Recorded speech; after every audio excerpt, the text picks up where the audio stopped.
Stick your lips out and go shh. On the end of your tongue goes zzz. Now put those three together like this. Sh, zzz, sh, zzz, sh, zzz, sh, zzz, sh, zzz. Good, right. Now we're going to do a tongue twister. It's one you know, so I don't have to teach it to you so much. But I want you to really concentrate on what you're doing with your mouth. When we make an S sound, make sure it's an S like this, big smiley S. When you make a shush sound, really stick your lips out, shh, like that. All right? It'll help you to keep in rhythm. The rhythm of those difficult sounds goes like this. It goes shh, s, s, shh, on the s, shh. So I wonder from that if you can guess what the tongue twister is. All right? Just try doing just that with me for a minute. Shh, s, s, shh, on the s, shh, and again, shh, s, s, shh, on the s, shh. Last time for luck.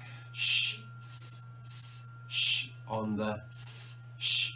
Nice. So now we're going to do the tongue twister, starting off really slowly and gradually speeding it up, and see how fast we can get. All right. So. She sells seashells on the seashore. She sells seashells on the seashore. She sells seashells on the seashore. She sells seashells on the seashore. She sells seashells on the seashore. She sells seashells on the seashore. She sells seashells on the seashore. She sells seashells on the seashore. She's on the shore. Well done, give yourself a clap. Very, very good indeed. Lovely. Okay, only one more thing to say. Now I know you're all feeling pretty buzzy and excited, and you just want to come down and do this film in a plaything, like, and you're feeling like yeah, excited and stuff. That's great, but I just need you to take a deep breath.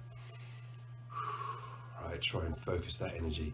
Right, so that when you come down, you can use it to really listen, really concentrate, find out what you got to do without chatting and getting overexcited with your friends, because we don't have very much time to do what we've got to do. We've got to make sure you guys know what you're up to so you can do the best job of it you can.